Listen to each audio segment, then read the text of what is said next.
Hello! Welcome to another episode of Mega Manga Monday. I am Jason Hahn, writer for Screen Rant, and today we are talking about One Piece, chapter 1058, titled The New Emperor. And welcome back to Mega Manga Mondays. We've been on a little bit of a vacation break, but we have a lot of great manga to talk about, and the newest chapter of One Piece is no exception. I could definitely talk about it a lot by myself because Oda just puts so much information in every freaking panel, but I got a couple other buddies from Screen Rant with me who might know a little bit more about One Piece than I do. So I'll go and let them introduce themselves. Francesco, how are you today, bud? Hey everybody, hello, and thanks Jason for having me back. I'm fine here, enjoying the fine weather of Italy, sipping a cup of coffee while talking to you guys. So couldn't get any better than this. Yeah, oh, absolutely. I am actually doing the same thing. Just not in Italy, in Iowa. Also four letters and starts with an I. So, Really, it's five letters, right? Yeah, crap. we'll edit that out. Don't worry. Yeah, we'll edit that out. Editor, take care of that. Ben, how about you, man? I'm doing good. I don't have a cup of coffee, unfortunately. I just have a bottle of water, but still doing good. I'm Ben. I'm also a writer for Screen Rant in the comics section, and One Piece is probably my favorite manga of all time. So I'm very excited to discuss this latest chapter. Absolutely. Yeah, we've had a couple chapters actually, we haven't been able to all talk together for a little while, but we've had a lot of really fun chapters, and I think it's safe to say that Wano is officially over. We did get the end title card at the end of 1057, so we're officially starting with New World stuff, and I really enjoyed getting to see. Of course, we finally got the Straw Hat bounties, which is probably going to be a whole hour-long discussion there. And we also got a chance to check in with the Cross Guild and get to see the dynamic of Buggy, Mihawk, and Crocodile. And it's not quite as friendly as some people were anticipating. And then, of course, we get to check in with the revolutionaries at the very end. And even they aren't 100% sure if Sabo didn't do the heinous crimes of murder that the world government, I'm going to say obviously, set him up with. It just seems too strange for him to have killed Cobra. It definitely seems like a setup. But that's just me, Jason's thoughts on that. But of all the stuff I just mentioned, I don't even know where to start. So I'll let you guys. Francesco, we haven't heard from you in a while. How about what were your thoughts on 1058? Yeah. Well, I guess you really have to discuss it with the previous chapter too. I mean, at least partially. And what I found very interesting in the general vibe of this end of Wano. It's that, there's been a lot of controversy around. Like, not everybody is happy of the way that this arc ended or it went, which is, of course, to be expected, right? But I actually agree with some points. You know, for the first time, I find myself being on the side of Oda's critics, which is really weird for me, but. Yeah, some of the things could definitely.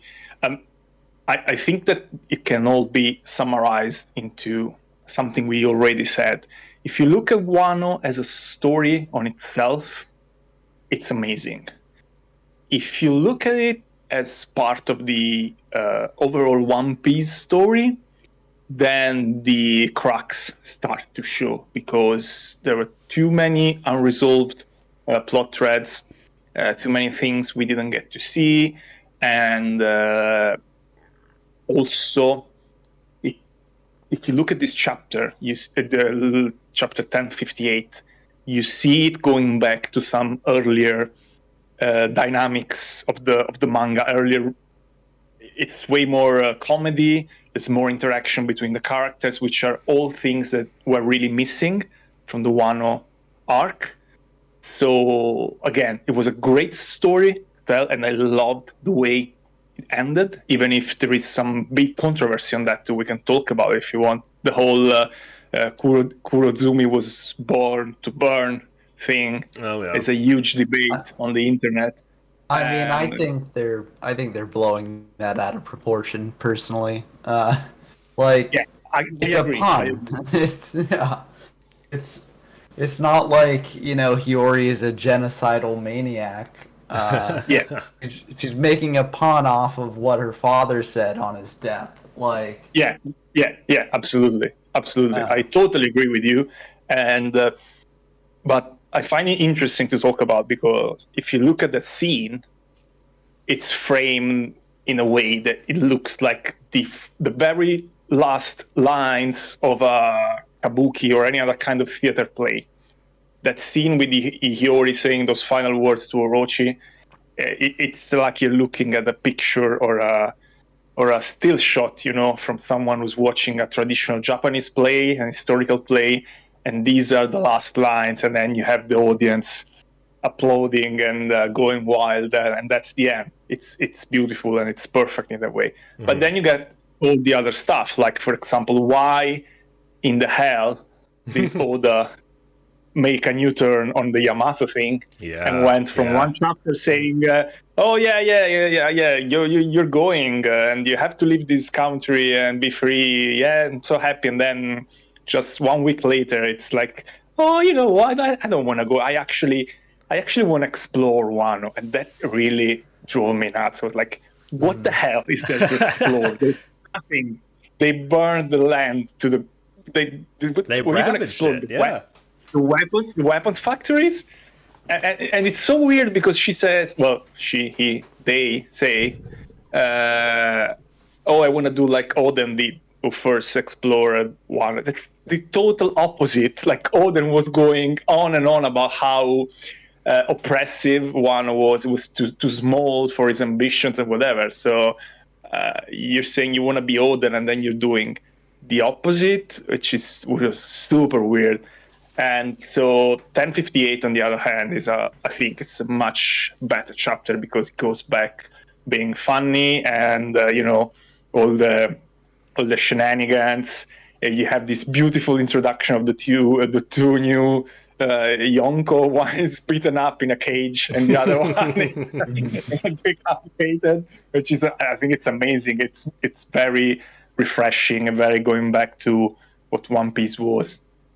Absolutely. And I'm glad you brought up the stuff from the last chapter. I have honestly stayed out of the Kirimosaki debate because I too when I read it, I was just like, oh, I'm sure if they could have, they would have put in the exact lines of, Odin is supposed to be boiled, which is the play on the words that they're trying for there. Because of his final words and the thing that he kept on repeating. And you're like, especially during the anime just kept on overdoing the whole, it wouldn't be Odin if it wasn't boiled. And as a manga reader, you're just like, oh, stop it. This is hurting my soul every time I hear it. And it made it so the pun at the end of Wano for that play was just perfect. I just think translation-wise, it threw some people off. So, but to go to the Yamato thing, I completely agree. I mean, somebody on Reddit actually even took like the half a dozen times that Yamato talked about joining their crew and getting off the island and how anxious they are to get off the island, and then they just threw it all away. The only instance I can think of why they did that was they possibly have something bigger and better in mind for Yamato in the future. Possibly they'll roll up in their own ship and be a captain themselves, which I think would be pretty cool. But I would be very surprised if that's the last of Yamato we see in One Piece. I was curious of hearing your opinion on these guys because, I mean, there is a chance that Oda was just tired of the people debating, and then he said, "Oh, you know what? You're not gonna get Carrot, and you're not gonna get Yamato." So, or he's just trolling everyone the whole time. Like I don't know. There is ground to believe that Yamato will do what Jinbe did, and because before leaving, Luffy told. Right, this is so hard, guys. We should refer to Yamato as him because Sure. Yamato talks about himself as him. I don't know. I don't care much, but whatever. Him. So Luffy calls him Yamato and not Yamao as he did every other time, because Luffy has this thing that he calls everyone with nicknames. Yeah. Except his fellow Straw Hats. They are the only ones that he calls with their actual names. So maybe, but then I'm thinking, so we're entering the last part of the manga. It's so much stuff going on, so many things to show. Then how and when are you going to find the time to actually bring Yamato back and do a whole other thing? It's crazy, really. Yeah, they must have had it planned out, and it's one of those things where while they were taking a month break, you're just like, man, what kind of conversations were they having? And I almost wonder if they took the whole month debating whether they should leave Yamato on Wano or take them with. Well, I think we're definitely returning to Wano at a later point. Not as like, it's definitely not going to lead to an arc of this length, but like Wano has the ancient weapon Pluton, right? As Francesco said, there's still some unresolved plot points in it that I think, on the second visit can just be easily sort of cleared away.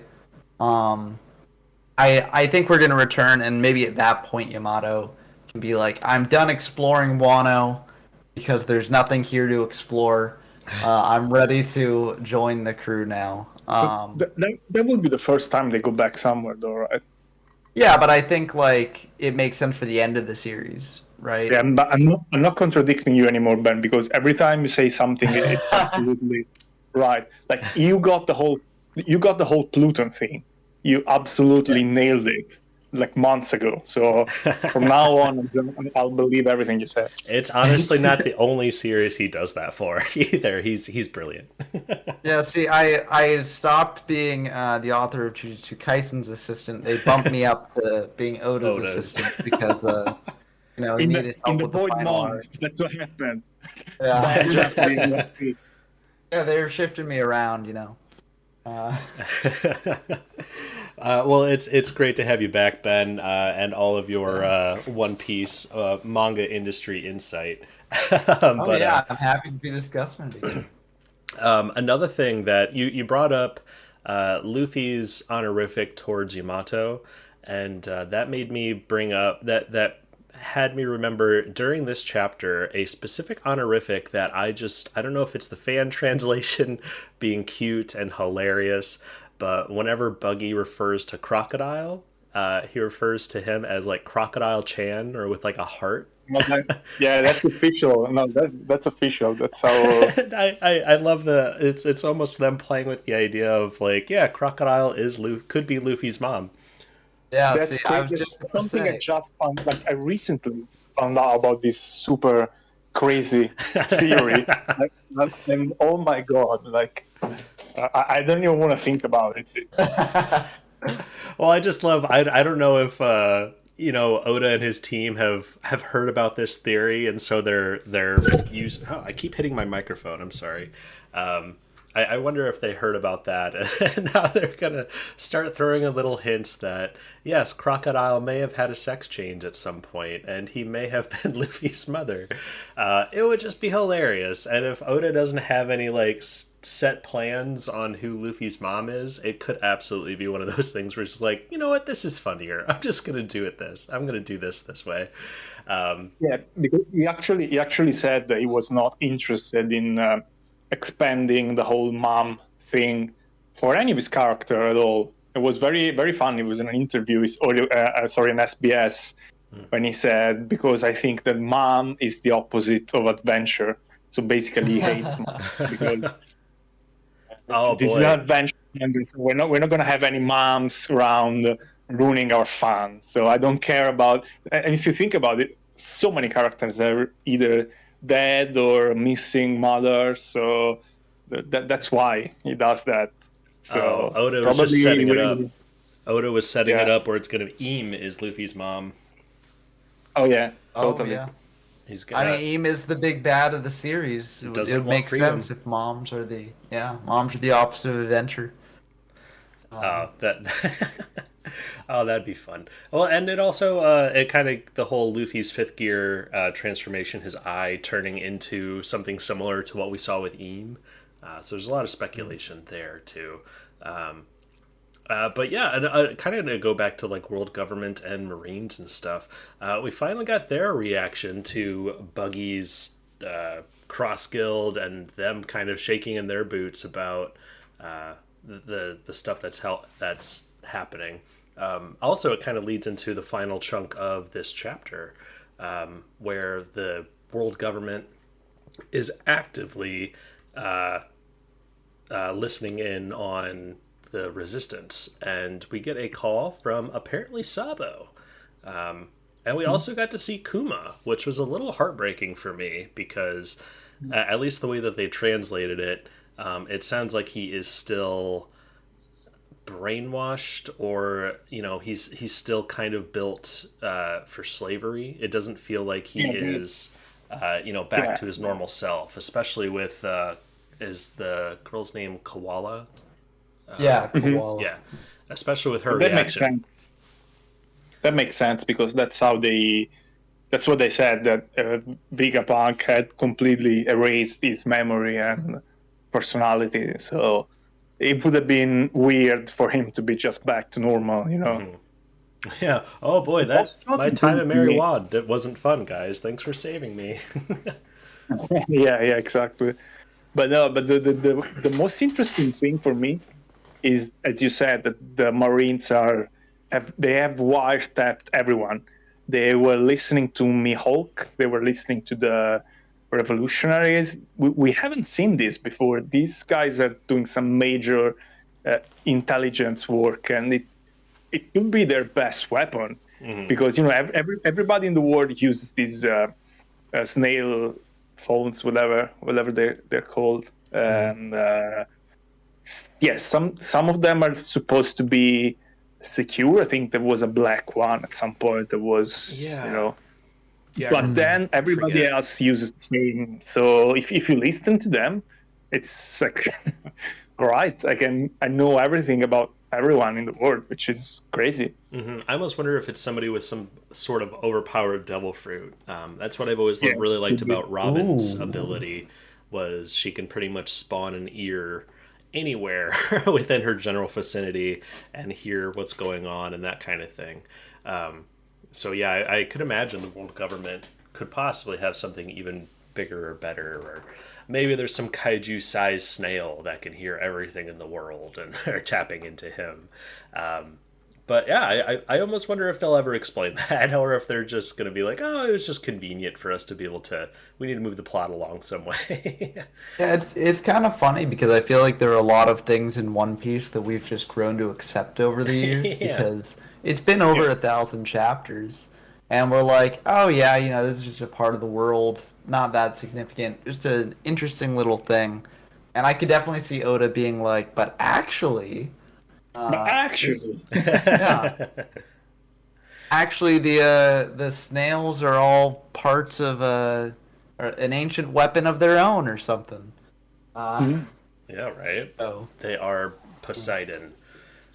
Or actually, I forget what the one isn't weapon that that's Horikoshi? Princess Horikoshi. Yeah. I forget what the last weapon we don't know the area of right now. Uranus. Uranus. Yes. Thank you. Well, Was the deity of the sky. So Yeah. we've got because Poseidon is the sea, God of the Pluton seas. is the underworld. possibly airwaves and electric waves and magnetics. Could be. Could be. Or it could be just on the moon, Bring Yeah. back Enel. The last island to reach the moon. And that is a theory. That is a theory that people have. Yes. Oh, well, But we could dive into enough that. about serious stuff. Let's talk about the bounties. I was Yes. actually just about to transition to that. I was like, we could That's- talk about that's the what our moon. listeners. That's what our listeners want. Yes. Yeah. Well, I was going to bring up Nami using Conqueror's Hockey, but yeah, let's get into bounties.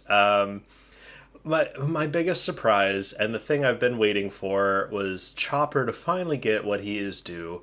And you know what? He kind of did. His bounty increased tenfold. Yeah. It is now it is now 1,000. And I was really expecting it to be bigger, especially with how well he did against Queen. And I mean, he also, reverse engineered one of Queen's worst diseases within the span of, a few minutes and saved everybody and turned into a giant and punched the crap out of Queen and all that stuff. Like, I was really hoping that Chopper was finally going to get what he's due, because I think he's one of the MVPs of the crew, personally. But we'll keep the joke along. We'll keep it going. He is the Straw Hat pet, the very capable Straw Hat He's also the doctor. Like, it's interesting because in his new bounty, the new bounty actually mentions that he is the doctor and the pet. I don't know how that's possible, but so it means that the Marines, they know he's also the doctor, but they don't care. They just say, oh, all right, let's whatever. Yeah. And, well, okay, yeah. So that was Chopper. Everybody else, going from, I'll just list them off, Nami, Brooke, Frankie, and then until we get to Usopp. But Nami, Brooke, and Frankie are all in the 300 million area, which, that sounds okay. I honestly would expect some of the Straw Hats to be up a little bit higher. I did like Usopp being worth 500 million, though. Yeah. Well, also, speaking of Chopper now being the doctor, Frankie is now the ship. Yeah. I just used a picture of the ship. Which is kind of brilliant. Incredibly funny. Well, I love the whole, you kind of have to be an SBS reader to get all this sort of thing, but people have asked Oda, if things had gone differently for these characters, what would they look like at different stages of their life? And Oda seems to believe that if Frankie did not meet the Straw Hats, he would have just turned more and more robotic over time until he eventually turned into a super destroyer ship with no humanity left. So I read that, and Frankie being mad that he is being portrayed as just the ship and not the person really tickled me. That really tickled me. I also think that maybe there is some foreshadowing here. I mean, it's either Oda having fun as usual, or or also as usual, he's telling us something that's going to happen in the future. Because I can totally see Frankie becoming a huge transformer-like ship. Because why not? Oh yeah, I mean, what's the next step up from General Frankie? But I'm also kind of I mean, I think Brooke deserves more. If you think about it, he always wins fights very easily. It's true that he never fights like the top fighters, right? But he never looks like he's in trouble. Like, he's always very cool, and I feel like he should be much higher in terms of how his strength is ranked in the crew. I think he should be a few steps behind, Sanji and the other guys, but definitely more than the 300 million range. Just from the way he behaves during fights, because it always looks like he knows what he's doing. Exactly. I can't really think of a time where he has been pushed against a wall. Like, maybe when we first met him in Thriller Bark, but there's also the whole problem of if he did get hit and his bones, shattered to a point where he can't just drink a cup of milk and they heal. It'd probably be harder to explain how he recovered from that sort of thing. So maybe that's why Oda hasn't done that. But I totally agree, especially if whoever's assigning bounties knew that he fought Big Mom and got the poneglyph. I think his bounty would be way higher. Yeah, I feel like this is the thing, right? Where the world government is the one setting the bounties, and as Chopper's bounty shows, they clearly, don't know everything about the crew, right? So, they see Brooke and they're like, oh, he's a musician who has a sword occasionally, but he's not Sanji, Jinbei, Zoro level, right? He's just, he's an ancillary swordsman. He's there to help out when the crew needs it. And to be fair, he often does just help out when the crew needs it. But yeah, and also, you look at the people who have bounties He's a above bard. him. He's a Yeah, bard. he's a bard, the ultimate least support. useful member of the party, clearly. But you look at the people who have bounties above him, and some of it's just political, right? Like, Usopp is just coasting off of the god Usopp stuff, largely. Robin has such a high bounty, partially because she's just such a great fighter, like her devil fruit's broken, but also because the world government wants her because she can read poneglyphs. Yeah, I thought it would be higher, honestly. Yeah, I think that makes sense to expect it to be higher because she's very much wanted by the government. Like CP0 was after her on Wano at the end there. It's still pretty high, almost a billion. Sure. And I think that with everything that's going on, I think the world government is going like, maybe she was not that dangerous as we like. She knows about all this stuff, and then she refuses, or at least no one in her crew is interested in knowing about it. Yeah, right. I imagine the world government going, actually, this is the safest place we can live in, but surrounded by these idiots who care absolutely nothing about the real history of the world or whatever. It is. So, it is kind of funny because I feel like in every other manga series you'd have big revelations going on. The protagonist is going to be there to react to it and absorb that information. Here it's all the stuff about Pluton being on Wano and all that stuff that was told to Robin. And Luffy was off partying. Luffy doesn't Luffy's okay, sure, that's fine, I don't care. That's actually a great observation because I think about other series and you're like, oh boy, this is a huge revelation. What is the main character going to do with this and how is it going to change the story? And One Piece is just Luffy's just going to go do what he wants. Robin's the one in the background for sure, just knowing what's going on. You had the only two serious characters in the whole manga, Law and Robin. Going but maybe that could be also a misdirect for a lot of people in the One Piece world too. I mean, we know how important Robin is and how much the world nobles really want, not Robin. But if they made her bounty so much higher than the people that took out King and Queen, then people might start asking those questions, and asking those questions is going to reveal some things that the world government definitely doesn't want people to know. So, but we covered half of the bounties, and then we get to Jinbei, Sanji, and Zoro. Another thing I'd like to bring up too is everyone we're starting to have more Straw Hats with more than 1 billion bounty, and the Whole Cake Island, only a few select of Big Mom's commanders had hit $1 billion bounties. So I mean, we're there, we're there. But of course I can't get enough Sanji versus Zoro, especially with Luffy beaten up and in a cage. But yeah, I know, Francesco, you were a little bit more limited on time today.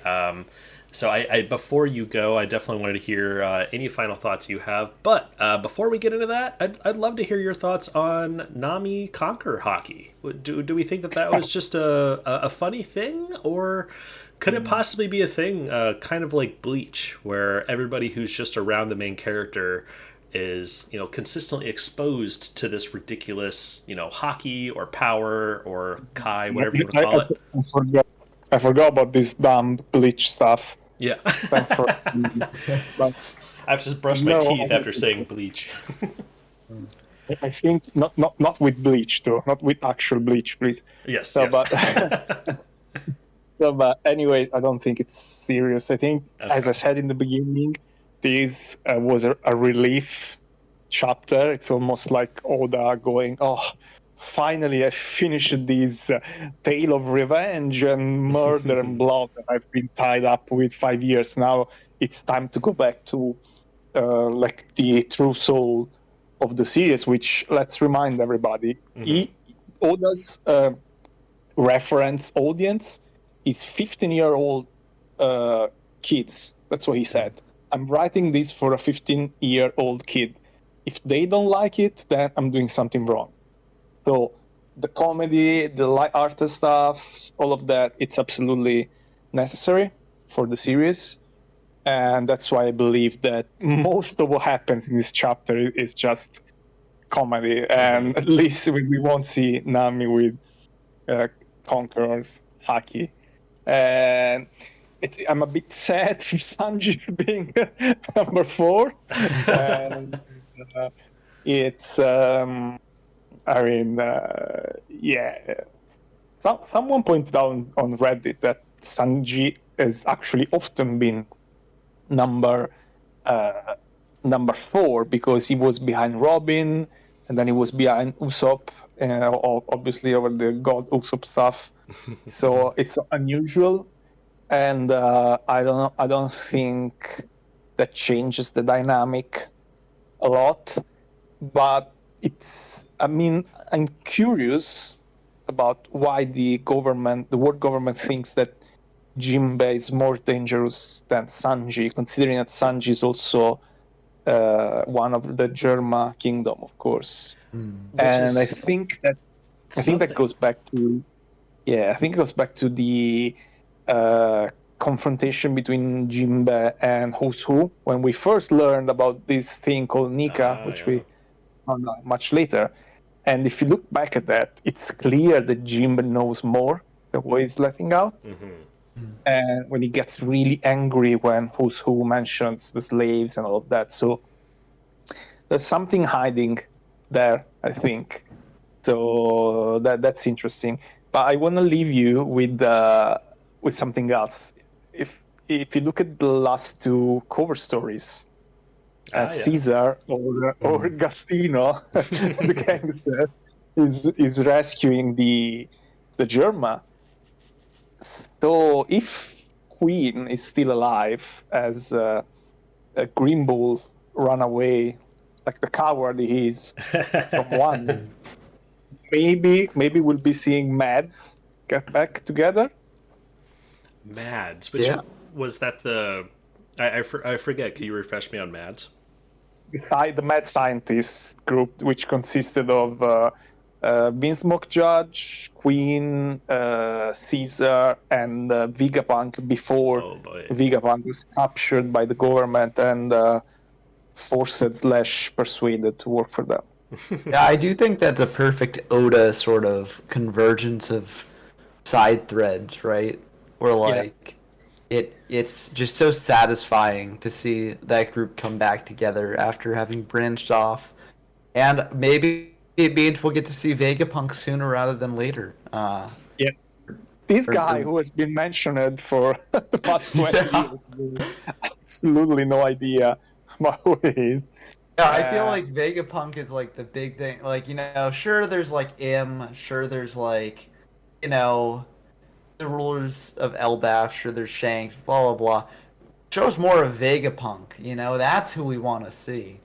It is quite the statement to say we've seen the secret, string puller, Eam, the king of all, or whatever we want to call him, before we saw Vegapunk. Yeah, maybe Im is Vegapunk. Yeah, with so much mystery. Yeah, but also one more thing before I go is, of course, the whole cross guild stuff is incredibly funny. But the funniest part is that when Mihawk is surrounded and he's packing to leave his island, he's casually packing the wine. Like, it's the first thing in his mind is just packing his wine collection and saving that. It's so it's these little things, little details that just make this chapter so good. And also we are finally learning something more about Mihawk, who is also an incredible mystery. Like, he has, I think, the second highest bounty in the world right now from those mentioned. 3.5 billion. He's just below Shanks. And what's his goal in life? Just being left alone and Yeah, just to have living, peace. living a quiet life. It's, yeah, some people were just. I mean, Reddit obviously is great for jokes and people reaction. And someone was saying that imagine if Mihawk became so strong and dangerous just because people were bothering him. He just wanted, to read his books and drink his wine, and people kept bothering him. So he became so strong, so he could be left alone with his books and his wine. It's just amazing. Really. Yeah, it's the small little details, and the other one about the cross guild thing that I loved was we got to see Buggy's subordinates, the lion and his tamer, and they know Buggy's like true. They really know Buggy, so they know that this has just all been a lot of luck, and you can tell that they've been stress eating because they're very plumped up, and just the idea that the guys who have been working with him the whole time are also incredibly stressed and just taking their anger and frustration out by eating. And also, what a great employer the Buggy is. Like, he's broke because he's actually properly paying all of his subordinates. That's really unexpected. Like, It's probably one of the reasons why he's so well loved. Yeah. They're like, wow, a pirate actually paying us a good wage? That's wild, unheard of. But yeah, within a few pages, like they perfectly explained like how the Cross Guild came together and set up that dynamic so well. Just Buggy owed them money, so that's why they showed up. It's brilliant. I love how well it all comes together. But real quick for me, just to go back to, I think the Conquers hockey thing is a big enough deal where I don't feel like Oda would just throw it in for a joke. So I'm almost anticipating more Straw Hats to be using it in the future. If it doesn't, yeah, I could see that just being a joke, sure. But I almost feel like at this point it's such a serious thing for characters to have that Oda drawing those black lines coming off of Nami might be something later on. I don't think that there are the actual black lightning. I mean, at least I didn't see them. I think it was just Jinbe saying that, or maybe I could be wrong. Like, correct me if I'm wrong. Yeah, I've got the panel up right now, and there's a few black lightning things coming off of her, and it's definitely not like, oh, it could be Luffy. It's just like, nah, it's like the way he drew the lines. It's definitely like pointing towards Nami. So I think that'd be pretty interesting. But who knows? I mean, the whole hockey thing still has some mysteries about it, so I'm sure that'll come up. But any other things about the chapter you guys wanted to talk about? I know Francesco needs to take off pretty soon, so.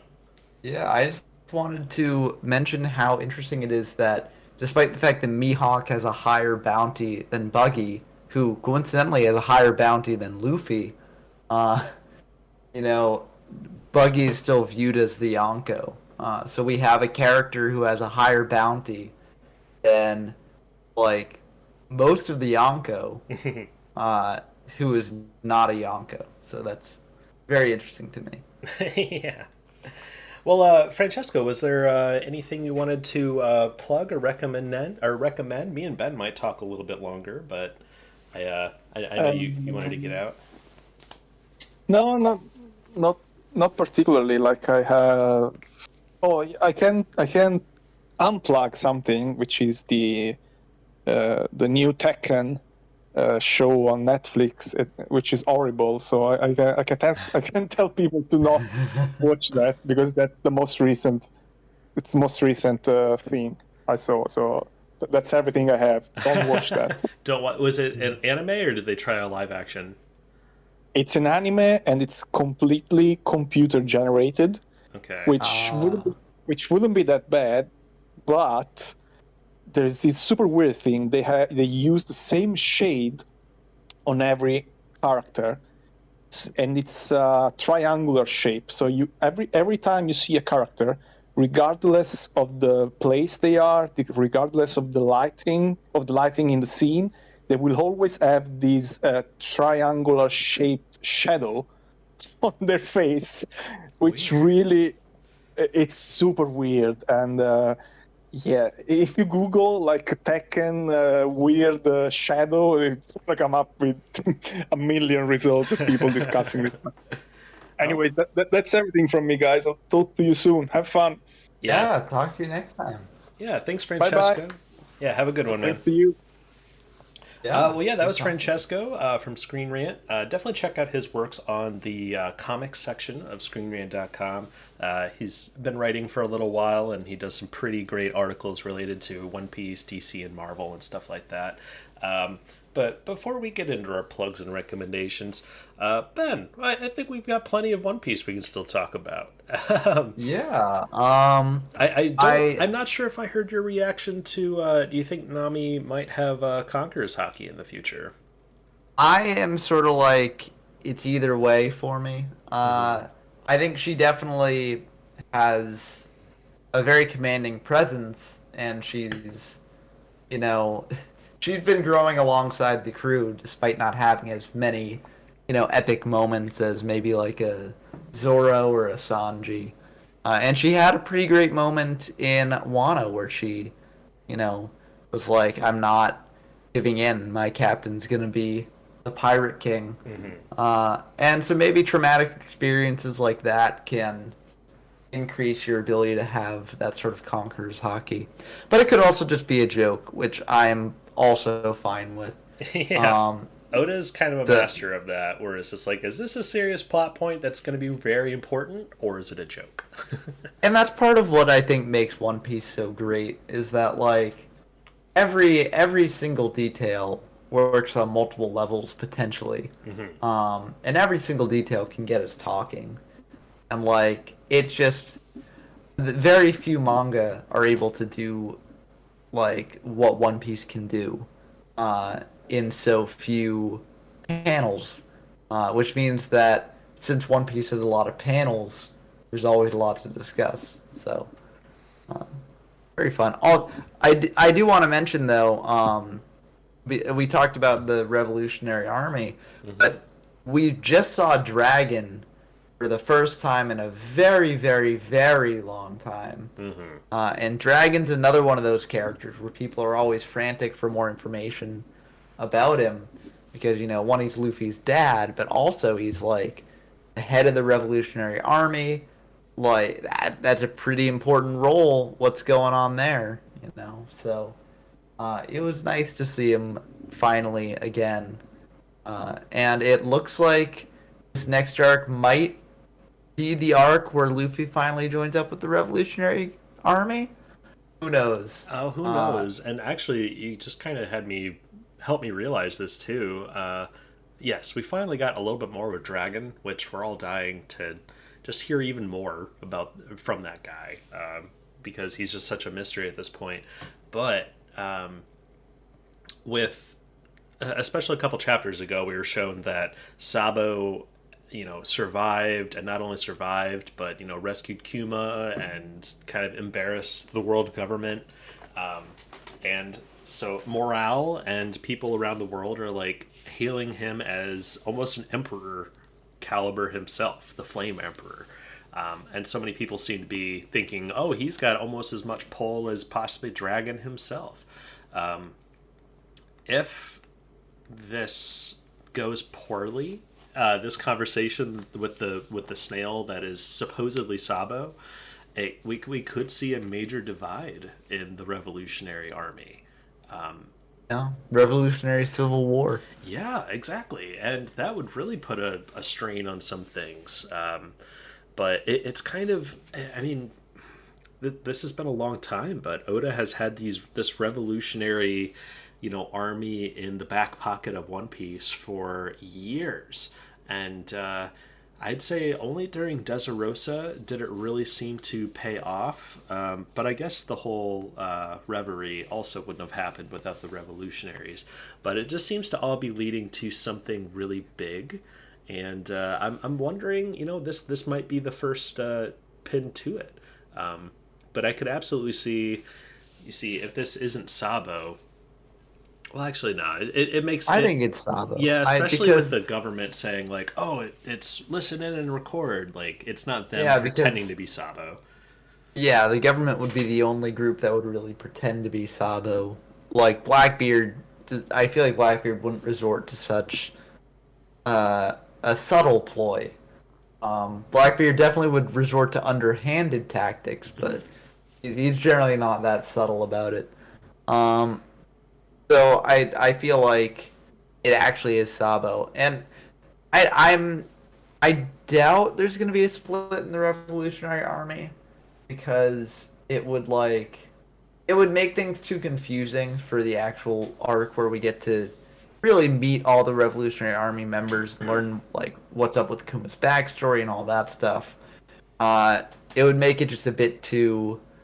It would make it a bit too complicated for like Oda to simply do that. And Oda's never been afraid of complexity, but like just plot wise, it's much more straightforward to, and much more easy and fun to have them just join up with the Revolutionary Army and do stuff that way.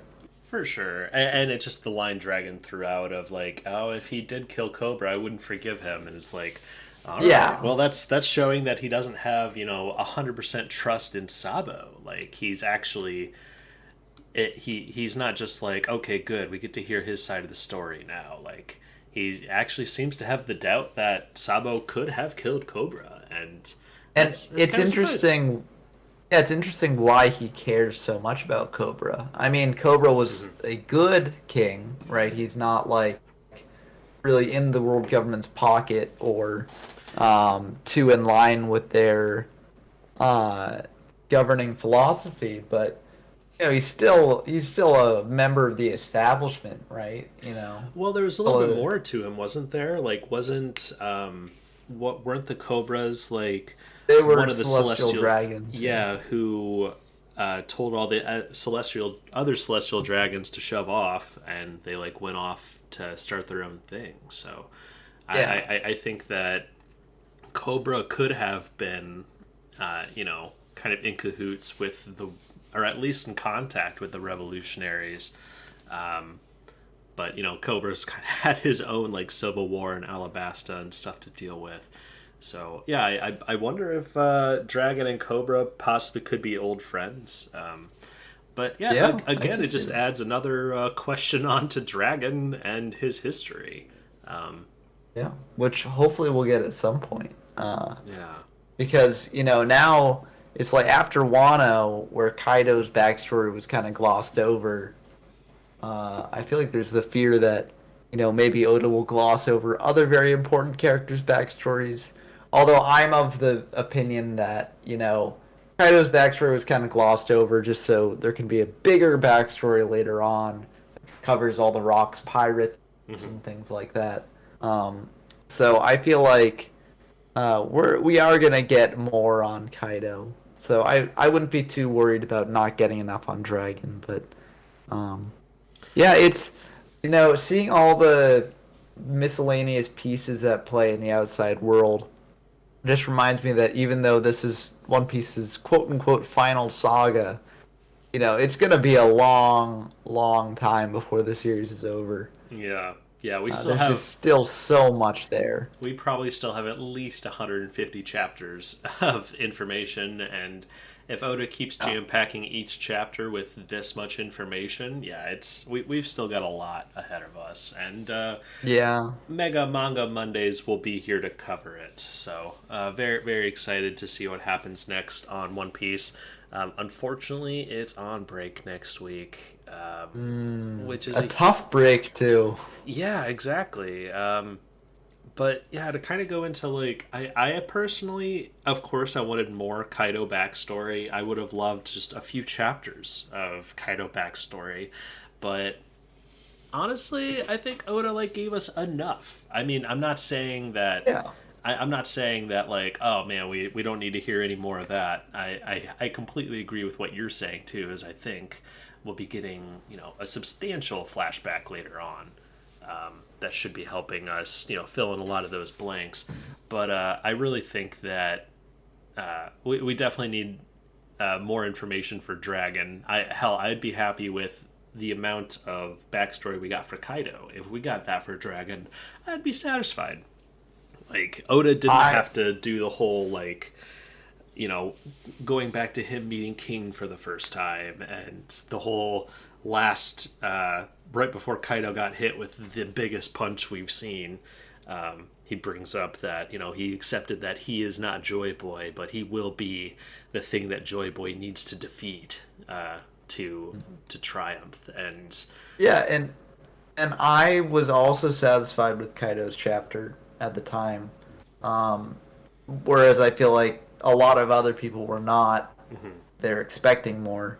I would be disappointed if Dragon's flashback was like a similar level of detail, though, because with Kaido, you know, there are a bunch of other big figures tied into his backstory that are going to be relevant later on that you can sort of dive into you can flesh it out more based on their backstory. With Dragon, I mean, maybe if they just show a brief thing of Dragon before they show Kuma's backstory, maybe that's how they can do it. But like, you've got to really show the foundation of the Revolutionary Army, like Kuma's whole deal.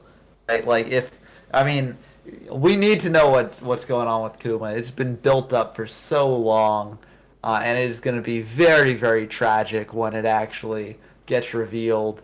It's already tragic, and we don't even know what Kuma was like before this, you know? Like, yeah, it's just, we need more than just what we got with Kaido for Dragon, I think. yeah, and hopefully we'll get it next chapter, but I'm not Probably not. Yeah, probably not. But I mean, the Revolutionary Army has everything that they need right now to have the Reverie cleared up. Because Kuma was about to robotically tell him everything that he saw, and then Sabo called. So it would be a shame, but I could see it happening where we cut away from the Revolutionary Army and still don't know what they're about to discuss. I could see it just jumping around back to the Straw Hats or something. But yeah, I guess we'll find out on 1059 when that comes out. Also, as Francesco brought up, very excited about the cover story. The whole idea of Caesar kind of holding off Katakuri is super interesting to me. Just their two Logia fruits is a very interesting dynamic, and it's almost like, oh wow, okay. When before he showed up, I was like, oh, I don't see how Germa is going to be able to stand up to both Katakuri and Oven, but Gastino is a gas man. It could definitely make it easier for them to get out of there. So, but him teaming up with Vinsmoke's or with Vinsmoke is a very dangerous combination as well, and that was actually something I wanted to bring up on the bounties as well. And it might be the fan translation, we don't know, but they removed like Sanji's full name from the bounty, which is kind of surprising. I almost feel like the world government wouldn't give a crap about Sanji, you know, wanting to get away from Germa and all that. And I would almost think they want him to be more intimidating, so they would have left Vinsmoke in there. But yeah, that might just be a translation thing. Yeah, it could also be like Vinsmoke Judge telling the world government he's not associated with Germa anymore. Like, don't you dare tie him to Germa and stuff. The world government being like, okay. But it's unclear. I'm not sure. I don't know. Oda might not have put as much thought into it. Yeah, he forgot. It's tough. Yeah, he could have forgotten, or it's just like he didn't really care enough. Yeah. Or he was just like, you know, Sanji deserves to stand on his own here. But yeah, it is interesting to think about, especially given the sort of relevance that bounties have had to Sanji's whole storyline, with them being the way that the Vinsmokes actually found out that he was still out there, and then they, you know, changed the bounty to wanted only alive, and all that stuff. Oh yeah, so that does prove that Judge might have some sort of influence over whoever decides the bounties or whoever puts the bounties out. So yeah, that's a great point. Yeah, that's true too. Yeah, I didn't think about that. Well, all right, man. I think that about wraps up everything I've got on this chapter. Was there anything else on your mind that you would like to bring up before we go into plugs and recommendations? No, that's pretty much it. I'm just really hyped for the next chapter. Well, I was 2 weeks away. incredibly hyped to have both of you on. We've been kind of doing the one-on-one discussions for a little bit, so I was very glad we were able to work something Yeah, out. But yeah, it was great. We could align the schedules. yeah, it all worked out, and hopefully it works out some more in the future. But yeah, if you enjoyed the podcast, please check out others. We are the Mega Manga Mondays podcast, and you can follow us on Twitter at Manga Mondays. You can get all the updates on when new discussions are coming out, what chapters we're planning on talking about. But yeah, I'm Jason Hahn. We're all writers for ScreenRant.com. I hope you'll check out Screen Rant. I write a lot of I happen to write a lot of video game related news and reviews and stuff like that. Have some reviews coming out later next month. I'm pretty excited about. So please check us out on ScreenRant.com. I, Jason Hahn, also have a YouTube channel called Honzy and Friends, where I usually like to stream every Wednesday and Sunday, playing some cool games. Planning on streaming this Sunday, and I've been playing the newest God of War on PlayStation 5, and we're getting to the end. We've got some pretty epic bosses ahead, and I hope you'll check those out. Yeah, Ben, any plugs or recommendations, buddy? Yeah, for recommendations, I've been trying to get caught up with all the currently running Jump series, because I'm writing a piece about Jump as a whole, so I figured it'd be good to get caught up with these series. And I recently got caught up with Blue Box, which was a delightful series, very different from One Piece. It's a sort of romance sports anime, or not anime, manga.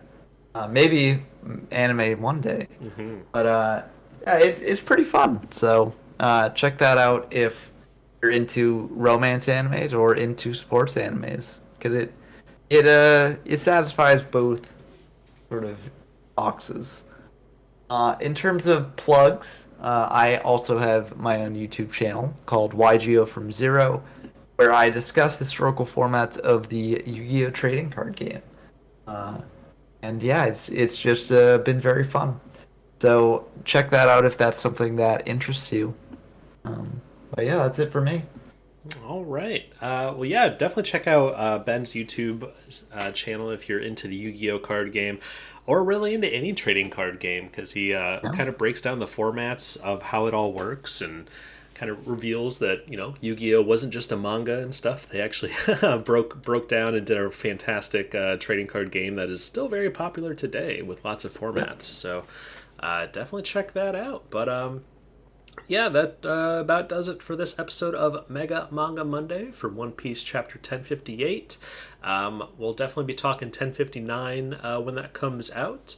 But if you read, or if you're all caught up on other series like My Hero Academia, Dragon Ball Super, Berserk, and many others, we do all kinds of podcasts for those as well.